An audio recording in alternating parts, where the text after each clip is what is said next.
Hey guys, this is Jake with P3. In this video we are going to show you how to install your display portion of your boost or multi-gauge into the vent of your Mk5 Volkswagen. We've got our OEM vent here, we've got our display, we can go ahead and get started. The first thing we want to do is test that the gauge works properly. You can do this at home just by plugging the gauge into your OBD2 port. Go ahead and plug it in, start your car up, make sure the gauge powers up, make sure the buttons cycle through correctly, it's showing you information, etc. Just want to make sure that's working properly before you install it in your dash instead of after. Okay, so the first thing we need to do on this is remove the face of the vent. It needs to come off. So I actually like to use a little like a paint can opener, and it's got that curved edge, and you can just curl it in behind those tabs and then push forward. Same thing over here. You want to curl in behind and then kind of wedge the face of that forward. So just like that. Push forward, and you could use like a screwdriver or a knife or anything else. It's just, we got one of these here and it just seems to be the perfect tool for that. So if you got one at home, that's your best bet. We've got two tabs on the bottom just the same as on the top, so we'll go ahead and disengage those.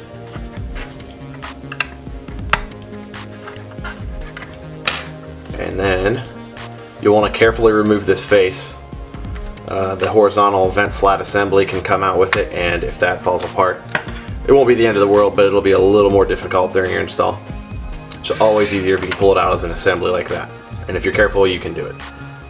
So on this model, the display is going to take the place of the bottom two vent slats. In addition to that, we're also going to move this middle slat with the slider handle on it up to this second to top slat.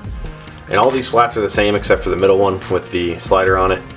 So if it does fall apart, these can all go right back on very easily. They all just face the same way because they only have a peg for this slider bar on the side on one side, so you can't get confused. So it is easier if you're not familiar with these to, when you're taking it apart, try to keep everything organized. That'll just make your installation process a lot easier.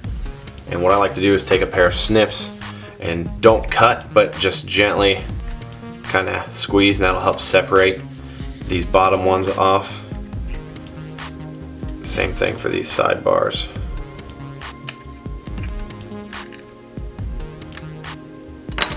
Like that. There you go. And typically once you get it out of one side, they just kind of fall out the other side. You can now set these to the side. If you ever wanted to put those back in, you could, if you want to take the gauge back out. You can also leave this part of the slider bar intact. When I'm doing an installation, I typically snip that off just to have as little clutter in the vent as possible. It won't affect anything if you leave it in, it's just a personal preference that I like to take those out. Okay, so now we need to take this side bar off here. You can just gently pull to the side straight out and it'll pop off. And then we need to move this slat up to the position of this second slat. So we need to take them off of this side bar as well, like that. We'll take that second one off. And now we're going to reinstall the one with the handle on the second from the top, like so. And we're going to do this one as well. And they should snap into place. And now we can take our side brackets and just reinstall them into the top three pegs. And we'll want to do that on both sides. Come over to this side. The first one, second one, and third one. Like so. And then once you kind of get it in position, they don't always fully seat in. If you just kind of gently pinch it, and they'll be in position, and then you can go ahead and go around and push those in. So now we've removed our bottom two slats, and then we have slid this slat with the handle up to the second from the top position. So the next thing we need to do is go ahead and flip it upside down, and I doubt you can see it on this video, but on the bottom side of this fork there are two kind of circular or oval shapes from the mold, and what we need to do is take a pair of snips and just cut right through the center of both of them. We want to take like a 1/4 inch off of each side of that fork, because now that we have moved this fork from the middle up to the second to the top place, that fork can kind of get wedged on the top of this bar, and we want to avoid that. So if we just snip a little bit off, that just takes all those problems right away. No big deal. Alright, now we want to take this leftmost vent slat out, and you don't have to do this step, but this is actually going to give you better motion side to side with your vent slats since the cable is going to be routed over here. So I just take a pair of snips and I snip the bar that ties all these together with their motion, so now we can move this guy independently from the others. And now we want to, you can just kind of cut the top axle. So work your way back with a pair of snips. And then once you get back in there, you should be able to snip that off like so, and that should come right out if you snip it right. Let's see here. Almost there.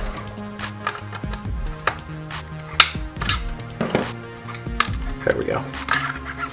So that guy comes out like that, and then you might have a couple little pieces of small plastic in there as well. Slide that to the side. So once again, you don't have to do that step, but it does make it move a lot more freely. So now we have plenty of room, more than enough room to run our cable on the left side there. Now we can put our display into the trim face, and this actually slides into position from behind the trim like so. And so we want to just feed it in with the bottom of the display first, and then just roll it up into place. So you slide it in and then just roll it up into place like that. Want to get it locked in. You want to make sure it's seated fully against the face of the trim on the back side, like so. So go ahead and pinch those tight. And then we also want to make sure it's slid down into place all the way like that. So you want to push down to make sure this is slid all the way down in front of the trim at the bottom. So we're good. If it's all the way in, the bracket should be tight against the back of the trim face on each side, and the glass will actually come up inside of the trim face a little bit on each side. So the next thing we want to do is take our display cable, and we want to pinch it into this corner, and then just go ahead and fold it and put a nice kink in it. You can pinch it pretty tight, and that is going to keep our display cable all the way to the left side. So now when we install it in our vent, that cable's already over here instead of being like over in here. It won't get in the way of our vertical vent slats as they're moving back and forth. So we can go ahead and feed the cable through. You want to make sure this is nice and flat, and the pink cable, there's a pink cable on one side of this, the rest are gray. Want to make sure that's facing down. So go ahead and feed it to the left. We also want to make sure it goes to the left side of the air flap in the back here. So go ahead and pull it through gently. And then before you pull it too far, you want to leave a little bit of slack. We need to install our horizontal slats back in. And we want to make sure that this fork straddles the bar here. You can see that on the middle vent, you'll see it on yours. Just make sure that that goes in correctly and that you engage that properly. And then just line up the little notches on the side brackets here, and then it doesn't really snap in, it just sits into place. But you'll see how it fits in. There's a little notch on each side where it lines up, and then your cable is going to be running right under the slat here. So now we can finish feeding this in. And while you're pushing this on, you want to make sure that your slider wheel or your vent wheel that shuts the air flap off in the back is lined up correctly. And I like to snap the first two top ones in first. They'll have a pretty firm snap. And at this point, the vent wheel typically likes to go below the slot, and if you push really hard, it's not going to hurt anything, but it just won't go on right. So go ahead and push up on that vent wheel, and then you can push down on this trim and it'll slide right past it. And we just want to make sure that these bottom two brackets get engaged correctly. Looks like they're in. They typically don't snap very loud like the top ones, but you'll see when they grab in, you won't be able to pull the face back off.